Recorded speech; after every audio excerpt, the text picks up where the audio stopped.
Miguel Campos, su disparatario todos los viernes, momento de aprender. Estimado Miguel, ¿cómo estás? Juan Carlos, qué gusto saludarte. Un gusto también, por supuesto. Gracias por estar con nosotros este día. A ver, vamos con los casos que tenemos para presentar el día de hoy. La expresión, por poner ya ejemplificado, 1 de enero o 1 de enero. Cada año ofrece esa duda a las personas, ¿no?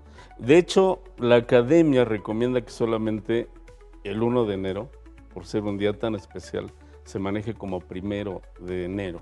Todos los demás normalitos, números cardinales, porque si no tendríamos que decir 2 de enero, 3 de enero, y no es lo habitual. Y en el caso de México, por el famoso día del 1 de mayo, que es el Día del Trabajo. O sea que en México, nuestro español, 1 de enero y 1 de mayo. De ahí en fuera, todos son cardinales. No, sí, porque no dices 1 de febrero, no. 1 de marzo, 3 de abril. No. O sea, lo damos por uso y costumbre. Exactamente, ¿no? Pero estas dos fechas son muy significativas y bueno, se pueden manejar de ambas formas, ¿no? Pero entonces, en realidad, digamos que la forma correcta es con el número.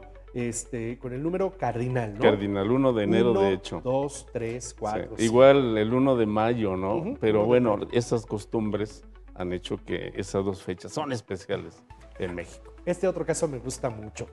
¿Florería o floristería? Sí, la academia ya admite las dos formas como válidas, lugar donde se venden flores, pero lo cierto es que en términos gramaticales floristería es un disparate porque la florista es la que hace los ramos de flores. Entonces pareciera que estás vendiendo floristas, ¿no? Pasa algo similar a lo de la gasolinera. Sí, claro. ¿Te acuerdas? Ya platicamos, la chica que vende gasolina es la gasolinera. ¿Y de dónde habrá salido eso de floristería? De la presunción, porque hay una palabra en francés, floristero, creo que se pronuncia más o menos, pero también allá es florista, o sea, de hecho tiene que ver con flores, pero nosotros ya sabes que el apego a lo glamoroso hace que de pronto veas en una tienda de flores, floristería, se oye más elegante, pero recomiendo florería. Dice Lady, no la escucharon ustedes, que en el español de Colombia es floristería. Sí, claro, no, es que está en varias partes, aquí en México se usa mucho, sí, pero es más bien una cuestión de elegancia. Y tendría que ser florería. Es lo recomendable, igual que gasolinería, ¿no? A ver, y luego tenemos la palabra psicología, que así se escribe, PS, sí, y se pronuncia psicología. A ver, cuéntanos. Es lo mismo, ambas son válidas, nada más que cuando nos referimos en concreto al estudio de la mente, a la materia, a la carrera, se recomienda psicología, porque viene de psique, ¿no? Alma, mente. La psique. Exactamente. El término coloquial psicología sin la P es cuando lo manejas como algo común. Estas cuestiones psicológicas que nos afectan, por ejemplo, ¿no? Lo manejas como un adjetivo común. ¿Y por qué se recomienda también? Porque hay una palabra que es psicología sin P, que es el estudio de las setas, una variedad de hongos. Psicus en latín es un hongo, una seta. Claro. Entonces, pero es tan poco común esa palabrita relacionada con la biología, por ejemplo, ¿no? Que no tiene mucho arraigo. Entonces es raro que alguien la emplee, la confunda. Entonces, si tú dices aspectos psicológicos afectan, sin P, es muy petulante, aspectos psicológicos. Pero la psicología, eso sí, cuando es la materia, el estudio de la mente, etcétera, cuando ¿no? es tu profesión. La profesión. Pero ambas son en términos coloquiales válidas. Muy bien. Luego esta, es muy común verla atrás de las pipas que llevan algún tipo de combustible, material flamable o inflamable. Esto es un anglicismo, la palabra en inglés flammable es que entra en flama, que arde, algo que arde. En español tenemos inflamable, in el prefijo in, entrar, y flamable, que genera una flama. Entonces lo correcto en español es inflamable. Quítenles a las pipas eso de flamable porque es una calca del inglés absurda que a nosotros no nos dice nada. Y la academia recomienda que cuando tenemos equivalentes perfectos válidos en español, se eviten los anglicismos, los galicismos, palabras extranjeras, en suma, ¿no?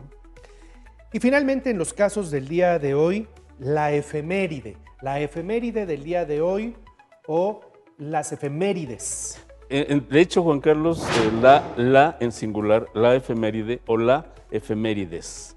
Ajá. Esa es lo que Ya, planteamos, ¿no? ya. Obviamente en plural, las efemérides, no puedes decir las efeméride.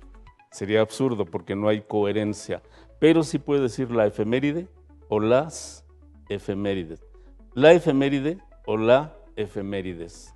¿Por qué? Porque la palabra efeméride significa lo que ocurre en un día. Es decir, a ver, la palabra correcta sería más bien efemérides. Sería, sí, porque en latín efemérides era lo que ocurre en un día. Y aunque tenga la S, es un singular. Es en singular. Pero tú puedes decir la efeméride de hoy, cuando es algo muy importante, relevante, o la efemérides de hoy, cuando no es tan relevante. Son válidas. Obviamente yo siempre recomiendo la coherencia. Y si estás en singular, pues dilo en singular, la efeméride. La semana pasada hablábamos aquí, ya no recuerdo cuál era el caso, pero de la frase, ¿no? A diestra y siniestra. A diestra y siniestra, ese era el tema, y nos ibas a platicar un poco. Después de que saliste del aire, alguien nos escribió y nos decía que en italiano, me daba la palabra en italiano para izquierdo, es algo así como siniestris, algo así en italiano, ese es izquierdo. Claro. A ver, hoy, por ejemplo, el caso de hecho siniestro, ¿no? Sí, la palabra dextre en latín es diestro, derecho. Y tenían en latín la opuesta siniestro para la izquierda, sinester. Sinester, ajá. Ahora bien, como el 90% de las personas son derechas, solamente se calcula un 10% que usan la mano izquierda. La mano izquierda en una persona normal, digamos, entre comillas, que está en esa mayoría, tiene problemas para usar la mano. Obviamente cometes errores con esa mano porque no eres hábil, ¿no? Tú eres derecho, la mayoría lo son. Pero no tiene que ver con eso, realmente. Es un asunto de aspecto religioso. ¿Se acuerdan de la frase, está sentado a la derecha del Padre? Claro. ¿Por qué no a la izquierda? Claro. Por eso. Se le ha estigmatizado a la izquierda. Sí, claro, ¿no? claro. Y luego los romanos también, cuando hacían sus augurios, usaban la mano izquierda para predecir cosas, pero es torpe porque la mayoría de las personas son derechas.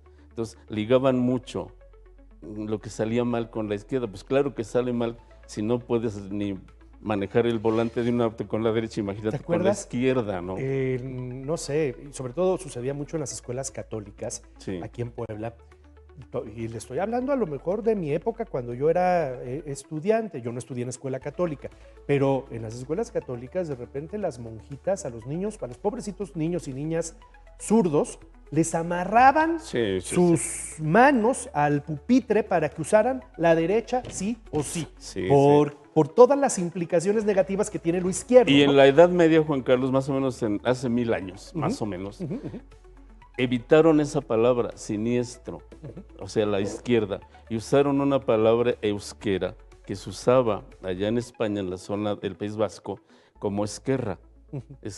Y la fueron adaptando. En escritos medievales evitaron esa fea palabra, siniestra, porque lo ligaban con algo negativo. Y de ahí queda el hecho siniestro, ¿no? Exactamente, el siniestro. La izquierda hoy, por eso se maneja izquierda en lugar opuesto a derecha. Pero lo cierto, hay estudios que dicen que las personas que son zurdas, que usan la mano izquierda, son incluso más inteligentes que los que somos, entre comillas, normales, ¿no? A mí me da coraje porque hoy, en este país tan polarizado, políticamente tan polarizado, hoy de manera muy despectiva a alguien que tiene inclinación por la corriente política de izquierda, la que hoy domina en este país, se le dice de manera despectiva los zurdos, ¿no? Zurdos, sí. Qué mal, pues ¿no? tiene que ver con ese estigma, evidentemente. Nada más le recuerdo que Albert Einstein era zurdo, por ejemplo. Picasso era zurdo. Hay inteligencia, es un absurdo. Mi hija es zurda, por ejemplo. Muy bien. Gracias, Miguel. Juan Carlos, un gusto. Nos vemos. Les dejo mi cuenta por favor. Miguel Campos R15 para que sigamos en comunicación. @Miguel Campos R15 en X, síganlo. Gracias, Miguel. 7:04.